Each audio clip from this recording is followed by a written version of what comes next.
Julio Macias and I first connected for this beautiful project with Audible, and I quickly realized how lucky I was to be in community with him, to learn and be inspired by him.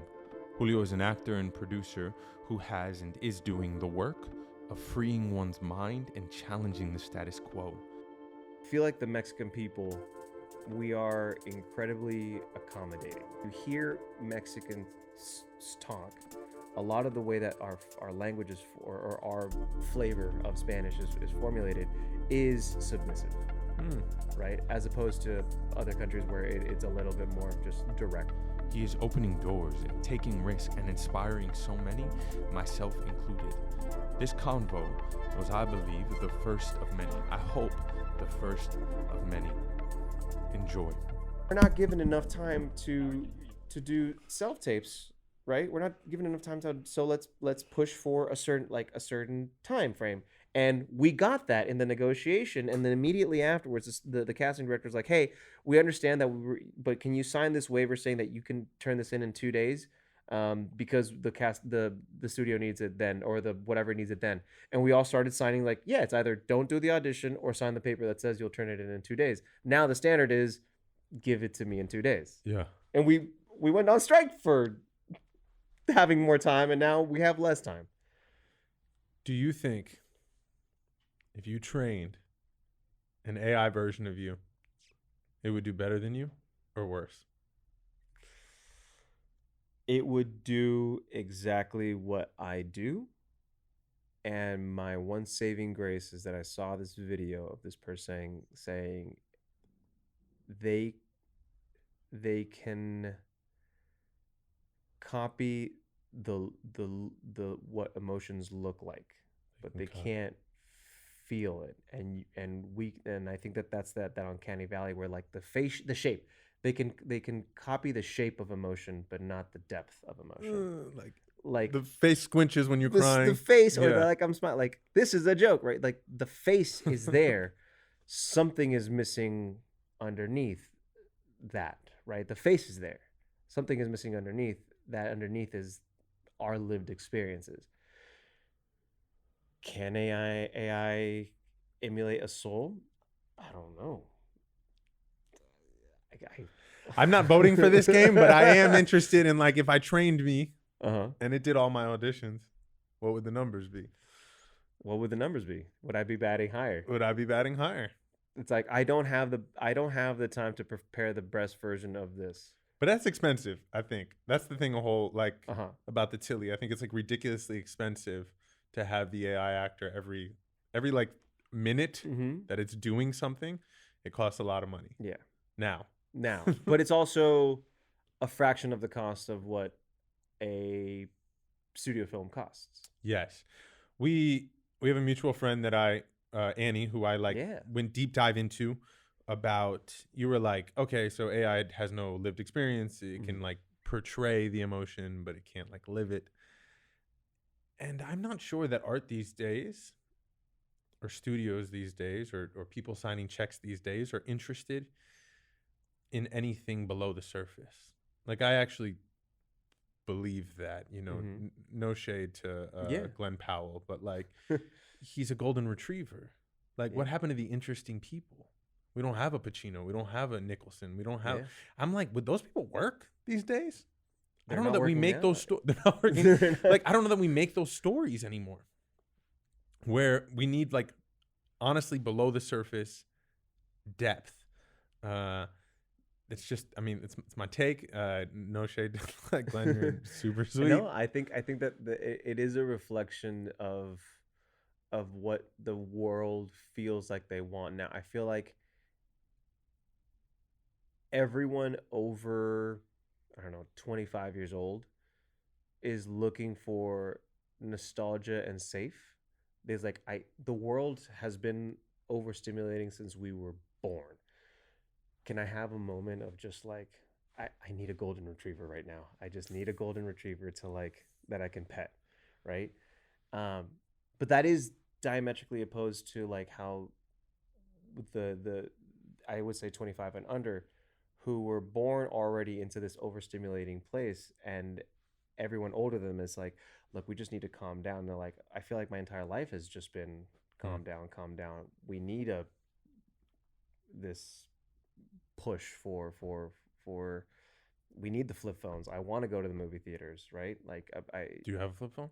I don't have a flip phone, but like my nieces and nephews who are under 20 all Flip have phones? like either they have flip phones or like their iPhones are like blocked so they Yeah, look yeah, yeah. like retro, right? Or retro. And they're excited to go to the mall and watch a movie. And I'm like, why? It's like because formative years were spent in isolation. And now we have this opportunity. It's like, yeah, video games is still something that we do, but like I want to go hang out with my friends outside doing something, right? Walking up to the studio, there was a group of like 6 girls that couldn't have been older than 17 that were just like walking around taking pictures on like Unreal cameras. yeah. Cool. Right? Sick. So Also so Highland Park. yeah.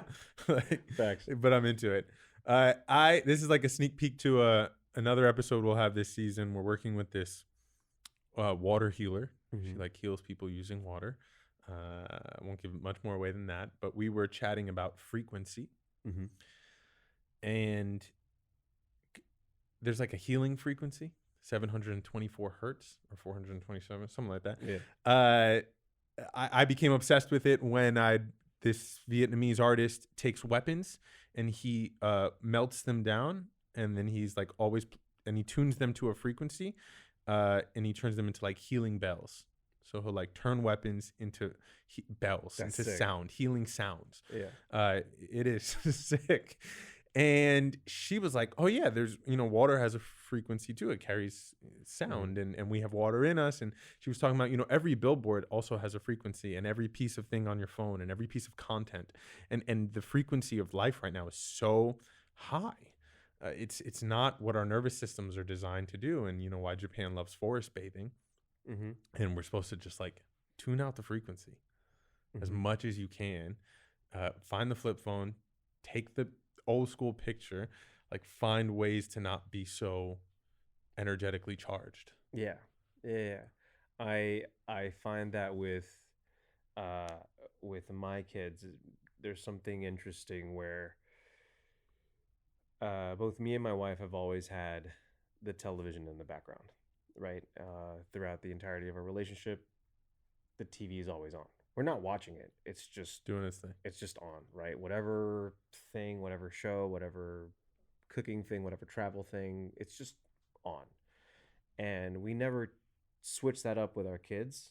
And it's like our kids are no screen in the sense that they don't have tablets and they don't have access to like YouTube. But also they're desensitized where we see like they'll be hanging out with some other friends who have zero screen time, and anytime the TV turns on or something, they like swoop, and they lock in. It's so wild. My kids could care less. Mm. They are if I don't know, some cartoon is on and we open the door to let the dogs out, they immediately want to run outside and like color on the ground, right? So there's this idea we don't know with our ideas that we desensitize them to television. Probably not. Now true. that's the TV, but are they like that with a screen, or does the screen give them that like I'm locked in effect? You don't know yet. They don't have iPads. We don't, we let them throw their tantrums in the restaurant when they have to throw their tantrums, but we won't pull out a phone to like distract them. So we don't know yet. They're also very young, but I do feel that they go outside and I go outside with them, and it's just quiet, and it's just. I wonder if they're like self-regulating their own nervous systems. Yeah. We jumped in. Can you introduce yourself? Hi. Yes, my name is Julio Macias, and I'm an actor producer. Where are you from? Originally Mexico City, but I've lived in Los Angeles since I was 8 years old. So I consider myself an Angelino. Do you miss Mexico? I do. It's a weird yearning where I have come to the realization, years back, but I've come to the realization that I probably won't, unless it's for work, I probably won't live anywhere else other than Los Angeles. I do love this city. But whenever I go to Mexico, it is almost like a dream, like a nice place where I close my eyes and that's where I go, Huh. right? Um, but it's not a place that I can stay in. Um, Much like a dream, like you eventually have to wake up, and even if you try to go back to sleep, it's like no, I'm recharged, I'm ready to go. You like the frequency of LA. I like yeah, I like the frequency of LA. But I do miss I miss the food. I see my family often enough, but obviously family. Um, this cultural feeling where I feel like that I fit in, right? Like this is oh man, this is my.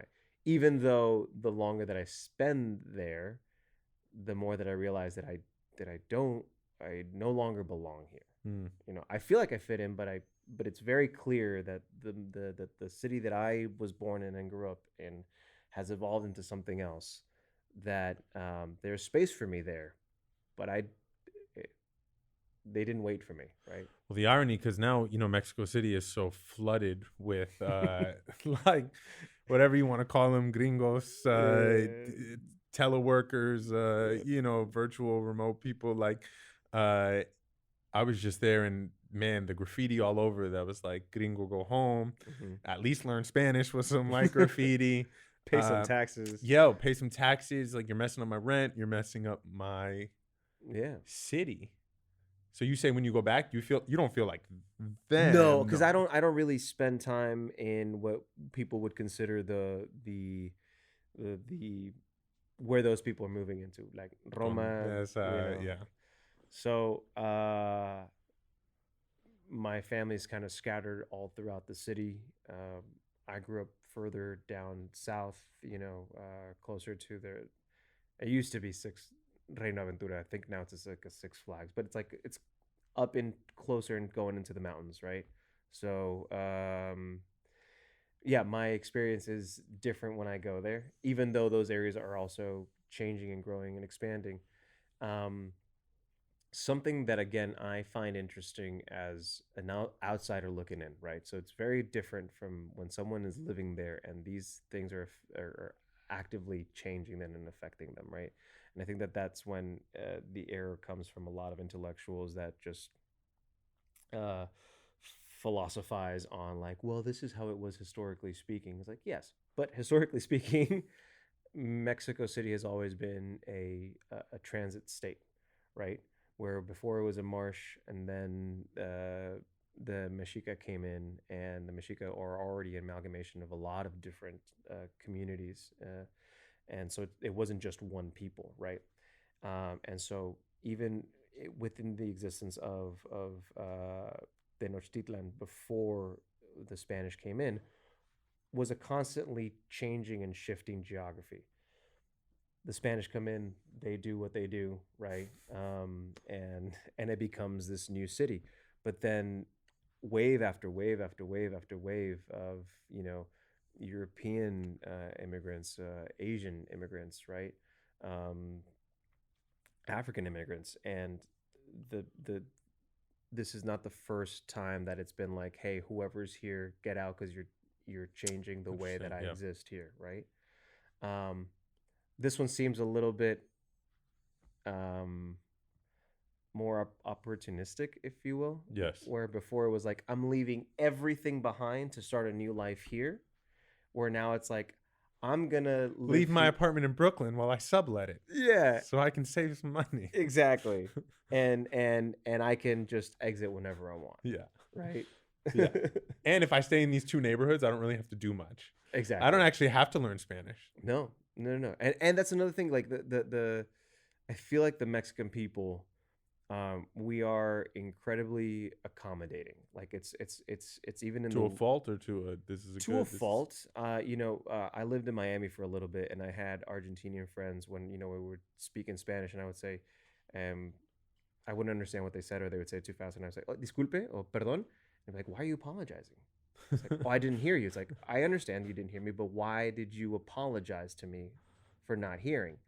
And when you hear Mexicans talk, a lot of the way that our languages or our flavor of Spanish is formulated is submissive, right? As opposed to other countries where it's a little bit more of just direct and And in that submissiveness, I think that that is why the a lot of people say, oh, the service industry in Mexico is like, wow, I really feel like this person works for me because of the way that they speak, because of the way that we Para servir, para they have servir. that language, Yeah, para servir. which for those who don't know, it literally means to serve. Mm-hmm. And they Yeah, say it all the time. yeah, You say thank you, para servir, para to servir. serve.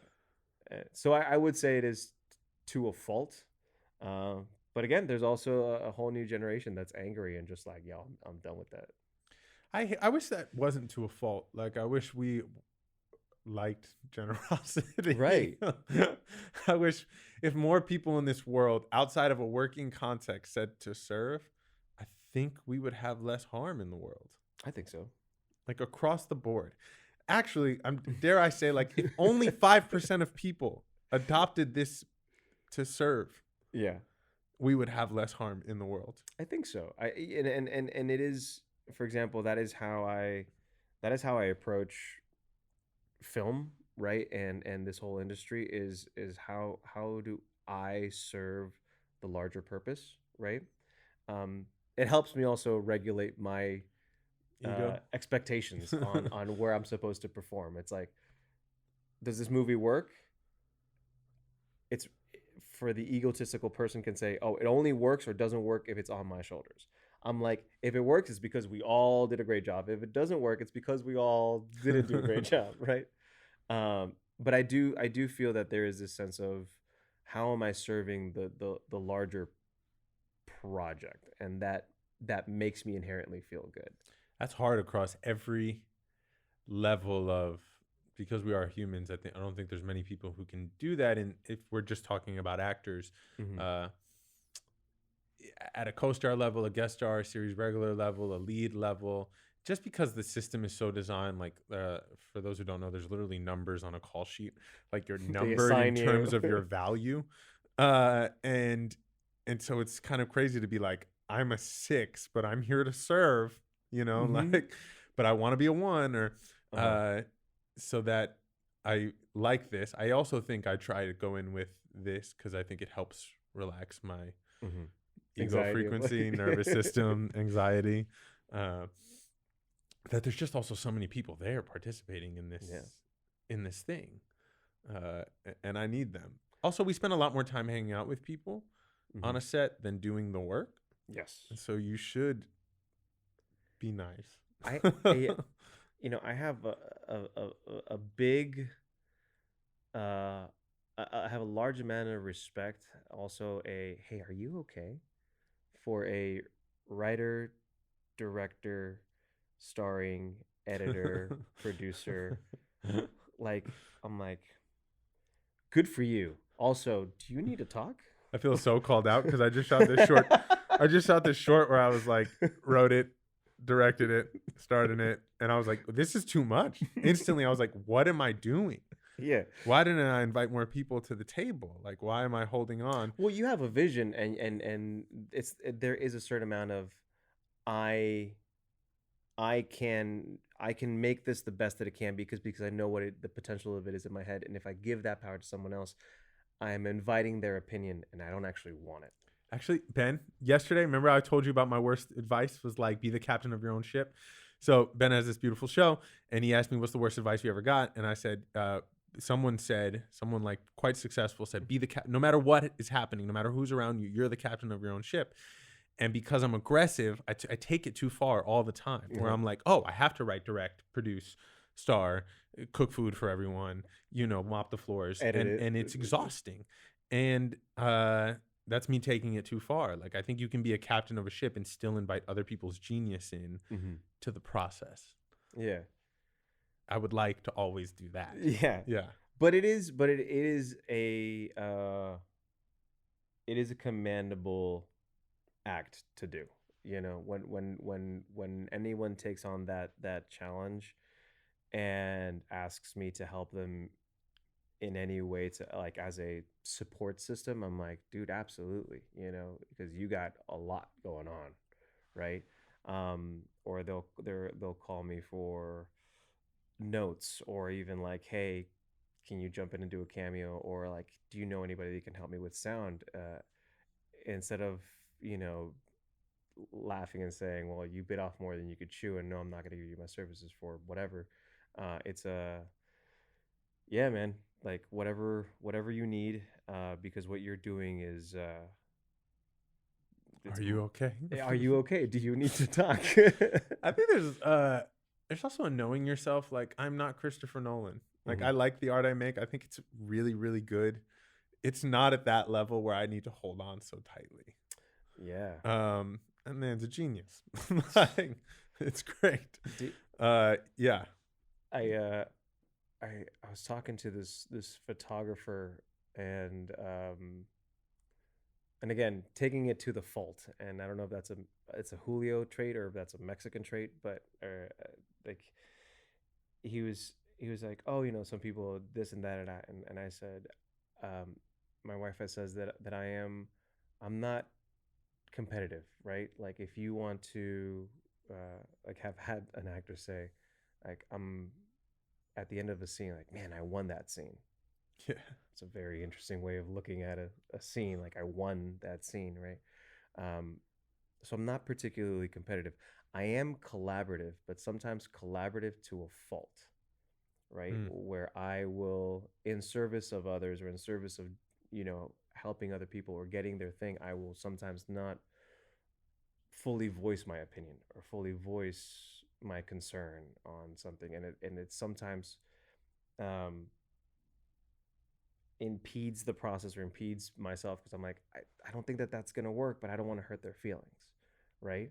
Or I don't want to invalidate their. You mean they suck and you're not saying Well, it? no, I don't want to invalidate, because like that's also absolutely subjective by whoever's gonna watch it. Someone's gonna watch the golden retriever and be like, that is the best dog that I've ever seen. Like, you know, some people want Air Bud, right? And when you show them A Rottweiler who's yeah, been in a Rottweiler couple from a fights. Squinkly, they're like, that's the ugliest dog I've ever seen in my life. And it's like, it's not. That's Dante from Coco, man. Like, that's an adorable pup. Uh, so I think taste is subjective, but I don't like making people feel like their artistic choices aren't good or strong, right? But sometimes at the detriment of sometimes the project. I'm like, we did that, even though my gut feeling was we shouldn't have done that. But I didn't tell you that because I didn't want to hurt your feelings. And have you moved on past hurting people's feelings? I'm working on it. Well, does it always have to hurt their feelings? We can just, I think, like, there's a fine line between being honest from the place where you're honest from, and how you deliver information. Yeah. To hurting someone's feelings. Yeah, I think it's hurting. It's hurting. Like, I don't. If I find someone who is an incredibly talented artist, and I know that their ego is more exposed, right? And I'm not even like, you know, where if I exposed ego is such a good term. Yeah, because it makes me think of being like an open wound. Mm-hmm. You're just so easy to poke. Yeah, yeah. And they're doing great. They're doing great. They're doing great. And it's like, if you say, hey, maybe what if you went this way? And then it's like, wait, you, oh man, maybe I'm thinking about this. No, I don't want you. No, you know what? I'm just gonna scrap this. No, I didn't ask you to scrap it. I just, you know. That was me as an artist for so long. I mean, I think it's still related to that. Like, you give me one note, I go as far as humanly possible. Yeah. That, man, for so long I thought I was the shit. So any note a director gave me, I was like, you're an idiot, but I'll show you that you're an idiot, and I'll go as far as humanly possible. And I'm glad that's out of me. That's good. I love directors. I love notes. I love notes. I love editors as a writer. I love a note. I love that I cannot see what I cannot see. Yeah, that's fantastic. And we can all make such better art if we realize that. Now, not everybody's view and opinion is top notch, but if you have your sacred crew of people you respect and trust, like, they can see what you can't see. Yeah. You know, I got to be on a sitcom with two legends, maybe three legends, and I loved asking them questions. This or this? Should I hit this or should I hit this? And they were generous, you know, and that was, if I didn't ask, I would have You wouldn't been have worse gotten for the the process. yeah. Yeah, that it's life's too short to be other than whatever the opposite of generous is. Stingy, closed, Stingy. small. Yeah. So you were describing Mexico and its history, and you were like this, and these people came in, uh, and we've had a conversation before. You're like deeply versed Mm-hmm. in your brownness and what it means to you and your definition of it. That's from school. That's from just like you're like I need to do this on my own. It was absolutely, in my case, a later on in my life experience. But then it was this domino effect of like, oh, I just wasn't dealing with it ever, right? Um, because when I look back at it, all of these little micro uh, incidents, aggressions, positive experiences all led up to this culmination of this moment that I had of like, oh, I'm a brown man. Um, yes, because now I self identify that way, but more so because that's the way that the world looks at me. Because now I self-identify that way. Before you self-identified that way, Yeah. you were a Mexican man. Mexican man, and then things happen, And then things happened, and you become a brown man. Yeah. Internally, whatever you claim it, Yeah. we claim what we claim, uh, because other people Mm-hmm. view you that way. Yeah. It was, I did the show on my block, which was life changing and an incredible experience. But in that year between booking the show, filming the show, and it coming out, or year and a half, because then obviously then it became what it was. Nobody knew what my autonomy was still my own. It wasn't, I was not a public figure, and in the show, I play the. He's not a stereotype, but he presents as like the stereotypical cholo gangbanger, Mexican American man, and me approaching that role as an actor, I kind of wanted to delve completely. I spoke about this at this film festival that I was at this past weekend, where before I would want to Daniel Day Lewis it. I wanted to bring the work home. I wanted to feel everything. And in this last movie that I did, I learned how to leave that on set. I can't bring that energy back home. I need my home to be me, my kids, my wife, my space, and that's where I live, because everything outside is another character or this or what. But at that time, it was just like, you know, in for a penny, in for a pound. And so I gained a certain amount of weight. I shaved my head. I walked around in a certain with certain mannerisms At all times. at all times, so that I could embody that character, that it wasn't who I had been before then. So I needed to know how the world would react if, like, the part of the character was his presence and imposition, and I had never particularly been an imposing person before. Para uh, servir. but I said eat, right? So I was like, can I be an imposing figure? And so just through my walk and my facial expression, then I saw people move out of the way, clutch their purse, ask me, "Are you lost?" Get pulled over. All of these different experiences that they then, when I went back, they had happened before, but I was oblivious to it, or didn't think that it was me, or are they looking at somebody behind me? I know they were looking at me, but it was never. I was not self-aware of those moments, and for a long time, I got really really angry, because I was like, for me, in the context of an actor and a character, this is a costume. I can take this off, but this is someone's reality. They can't and shouldn't have to just take off how they present themselves and still be loving, generous, kind people in service of others.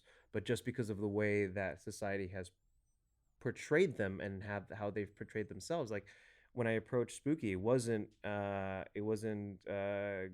guns, glory, money. It was protection. I went through the history of Chicanos and also gangs in Los Angeles and how they started as community protection places because they didn't have that own protection from Yeah. anywhere else, and it evolved and it evolved and evolved and it got corrupted like many things do, and then it stays there. But like when they say that like honor amongst thieves or like the core of it is protection and family, yes, there is guns and violence and corruption and trafficking and awful, awful, awful things that have been put on top of that. But at the bottom of this, they all kind of carry this code, right? And that's what I wanted to like hold on to and portray. But again, going back to how the world saw me and me being upset about how others who weren't that but did present themselves this way didn't have that out. Um, and I remember when I told my mom, I was like, oh, I'm gonna play this. Like, it's like just con que no sea un cholo, mijo. And I was like, he's like, but why? You know, and this and that. And coming from Mexico City with this idea of like, you know, my mom was very much a. She didn't want to leave Mexico City. We left because of a violent situation, um, and she was always very much like the only way that Mexico is going to be better is if Mexicans stay here to make it better, right? Mm. So she was a little bit broken to come here, but my father was like, because of this experience, can we now finally move to the United States and try to do something bigger and better here? And so when we first got here, I that's when I first saw the divide between like the Mexican and the Mexican American, right? Where the Mexican American had created their own entire culture here. And even though I lived in the same space, like the San Fernando Valley, like, and I would see people that looked like me hanging out, doing the cookouts, playing baseball in the park, my mom saw them as a potential threat. Mm. So I wasn't allowed to go and play there on Sundays, but going with, you know, John Jacobs, John Jacobs is definitely white. right? And hang out with him and his mom and play paintball or something was something that my mom was like, well, I don't like the paintball element, but at least this is. Sure do like John. But I like John, and let me push you in that direction of John, right? And that's how I kind of grew up in a sheltered space where it almost it, it wasn't my choice, right? But I was the token brown kid without knowing that I was the brown kid, right? And then I didn't say that I was brown. I didn't say that I was Latino. I would specifically say that I was Mexican, right? Because in the midst of last century, this term of mestizaje was popularized and kind of blanketed all of Mexico, which was supposed to be this unifying thing where like we're all Mexican, right? Um, in that unification, it absolutely, which is the whole Latinx, Latine, Latinidad, like yeah, everyone trying to make one. It absolutely diluted every other individual, right? It hid the European and the whiter into feeling like we're not European, we're Mexican, even though you just moved here from your mother just moved here from France, but you were born here, so you're Mexican. Yeah. You're good, right? There's also like a Mexican can be born wherever he wants. I love that new expression, but it dilutes the fact that there is the Afro Mexicano, there is the indigenous, there is the Japanese Mexican, there is the South American individual who moved the way up to Mexico. So it diluted all of that, right? But it did have this unification sensed for me when I was a kid. It made sense. I was like, I'm Mexican, and for when I said I'm Mexican, I didn't have to identify if I was white-sican, right, or Afro Mexicano or this idea of mestizo. It was just Mexican. I didn't have to put that moniker of brown on, right? Which at the time did feel like, oh, it's like I'm Mexican. I'm not Mexican American, right?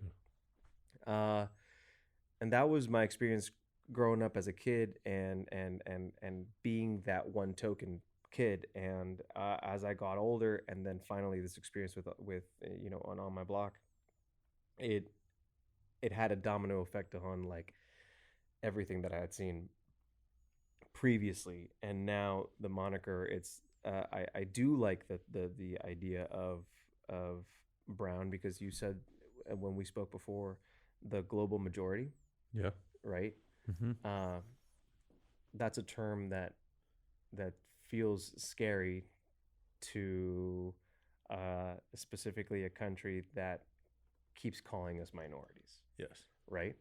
And so the term brown, yes, And it is scary to them. yeah, Like that's a thing we need to acknowledge. A lot of the violence taking place and a lot of the intense action politically to not allow our voices to feel like they have power mm-hmm.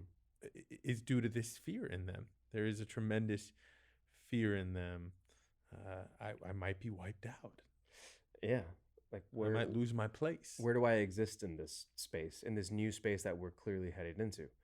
I had a person tell me, because I know I wear these hats all the time. I mean, I like the way the hat looks, but also, speaking to Carlos, the creator of the brand, I like what he's bringing on, which is the idea of brown. Yes, is starting in Mexico, but like brown is a larger shade around the world. Well, I'm trying to like outside of Latinidad, I use that term because I don't want to be different than my South Asian best friend. Right. Like, yeah. I want us to share this, that we're in this fight together. We're all in the cage together. Yeah. And there's power in that strength. Blackness has done it so well. But the idea of how it's framed and how it's antagonized this person on this white man, I don't know, months ago. I was wearing this hat and they said, how would you feel if I wore a hat that said like white power or like someone said this to you? Yeah, and I said, where were you? Any details? Closer down to OC. Okay. Around the on the streets, just on the street, yeah, like closer to the Disneyland area, right? Okay. Anaheim. How would you feel if I wore a white power hat? Yeah, and I was like, well, my hat, my brown and proud is not it's not it doesn't say brown supremacy, right? It doesn't say it's I am proud of the moniker that has been placed upon me, and now I have found the meaning of it within myself, and I want to expand the definition of the stereotype that people have that aren't exposed. Because and if you're just born and raised in a brown community, there is nothing to explain other than it is as wide and complex and beautiful as anything else. But if you're not exposed to it, you just think, ooh, brown. And also, homie, not that you need an explanation, right? Like, but it's not your fault. You could be the nicest cat in the world, but since racial monikers were created, because they are a construct, you are now, unfortunately, a child of a label that has caused a lot of harm. And so you can't go around wearing white and proud because someone else, even if you are proud, has caused harm. Has caused harm with that kind of statement and rhetoric from this construct. Not that you need an explanation, but yeah, as we yeah, but that is true, and it's like, so am I supposed to be ashamed of where I come from? It's like, no, but like you said, enough harm has been made in the name of that moniker. You can't, I can't. You said something. Actually, I can believe it. Of course, I can believe it. As we start to wrap, any sort of questions for me, or any kind of like big ideas that are poking you, bothering you? Yes. What's up with this election, Doc? No. Speaking of, we're in this election, and the MAGA governor is currently in the lead. Now, it's granted it's not the end one, but that guy probably we know that guy voted for. Yeah, no, I'm working on it's a comedy that explores the manosphere and man camps and whatnot, but a conversation that even when I bring it up to like my wife and it and it immediately becomes an eye roll, the same way where it's like, hey, can we discuss,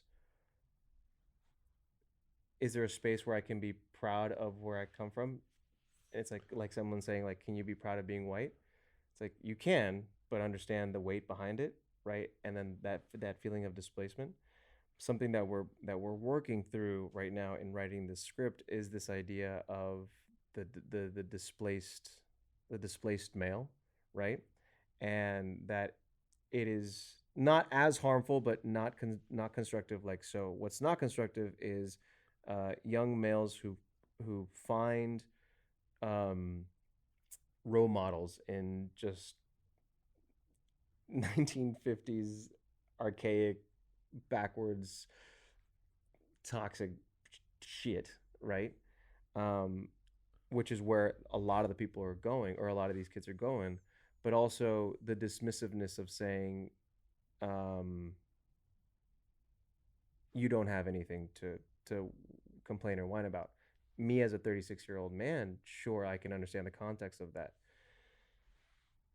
How does a 6-year-old contextualize that, I right? want to give you a man thing related to acting and your method acting. Uh-huh. Once upon a time, maybe still, that I had heard, which I love. Men are obsessed with method acting because acting requires foolishness. It requires silliness, being unput together, and that so many men love method acting because they're afraid to just act that way. They have to be that way. Yeah. Like it's just like, I have to be this Yeah. in order to break in this way, or in order to be Yes. silly in this way, or goofy in this way, or ugly in this way. Mhm. I can't perform that, but I can become it. And Yeah. this was, I honestly think, like, Kristen Bell said something like this, and I was Kristen Stewart, Yeah. and I was really moved. Yeah. Yeah. I saw that as well, and I was like, yeah, I think that I give myself permission to be whimsical, but I absolutely think that it's again, it's if I go all in and I say I transform myself into another person, I am not that. It gives you that distance, that ability to say, well, that's not who I am, right? If you're playing it and you're exposing a part of who you are, it's like, oh, I found this within myself and I'm expressing it to all of you, right? That's a much more vulnerable space to Well, be in. the spiritual version of me knows that there is nothing in this world that is not inside you.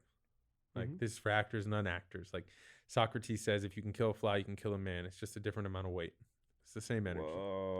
Whoa. Like, and so we can channel all of it, and that might be scary. I do think of, like, the behind the scenes of The Shining. You see, like, Jack Nicholson's, like, joking 1 second, and then they're like, hey, can you focus? And he, like, is a murderer. Right. I think that's the craft, and that's so incredible. Now, I don't think everyone can do that. That's why it is a craft and a practice.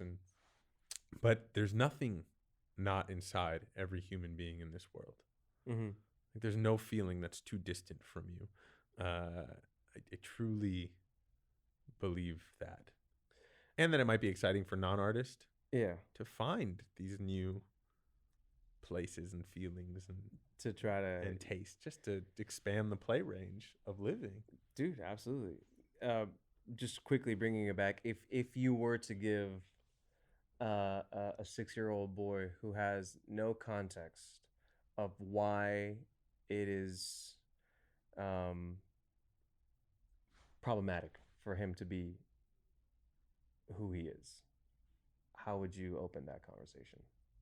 How do I tell a 6-year-old that like toxic masculinity is problematic? Like, yeah, why is it that you being who you are will eventually lead, like, you are a lion cub now, but eventually you're going to be a lion and the zebras are fucking terrified of you? It's a great question. How do you tell? That's a great way to put it, too. You're a cub, and when you are full, they'd rather be alone in the woods with a bear than you. I don't think it's in the telling, it's in the showing. Right. It's not in the telling. Yeah. It's strictly in the nonverbal. And sadly, now you are the parent. It's in the restricting of the internet. They will be exposed. You won't be there. Yeah. The whole time.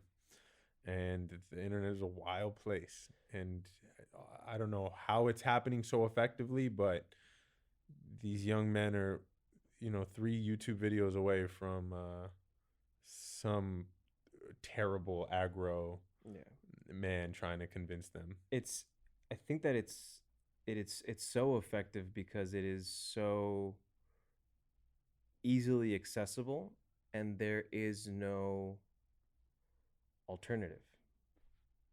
There is no not asshole male role model. So I'm laughing because I have a friend Tasba who I'm trying to get on this show.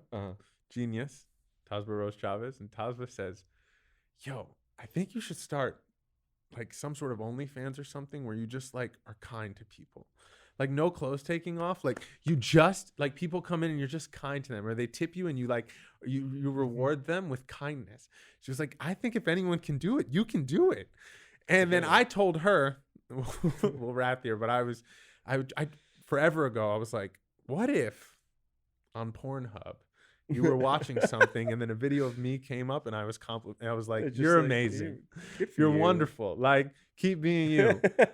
I got those videos got removed and I got banned because I put up a bunch. Yeah. And it didn't go as I thought it would go. Right. Because I think I later learned that if you're like watching porn, like the shame in you does not want to be complimented. No.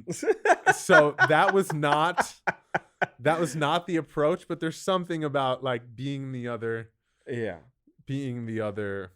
side. So if I do it complimenting OnlyFans, you now know it came from this conversation too.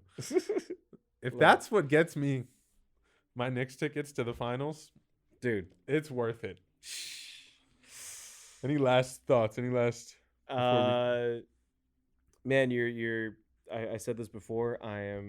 You're doing the people's work here. I love the conversations that you've had. I was not privy or exposed to as much of you until I read the book, and then when I read the book, I was just like, how?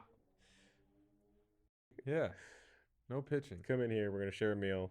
Tell me about your life. How are you doing? But no pitching. Yes. Hit me with your final word if you don't mind. Yeah, my final thought is that as I mentioned, I think that you're really doing the people's work here. I was not exposed to as much as you before I read your book, and then when I read it, it was like, yes, more of this, more of these, framing the questions, because you don't go out and say, this is what we need to do, these are the answers. It's more of, I am framing the questions and we desperately need to all collectively figure this out, right?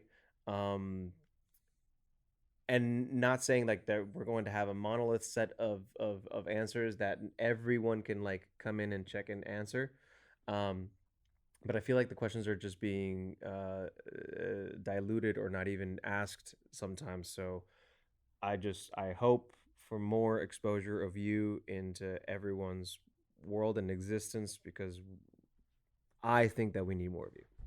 Thanks, dude. Yeah. More of you as well. Truly. Let's get Grateful. And then I'll have your boy on. Brown and Proud. Yeah, brother. It's coming on. Homie. Thanks, dude. Thank you, doggy. That's our time. I hope you loved it. I know I did. And I will see you next week. It's really nice to be back for season 4. Much love. Peace.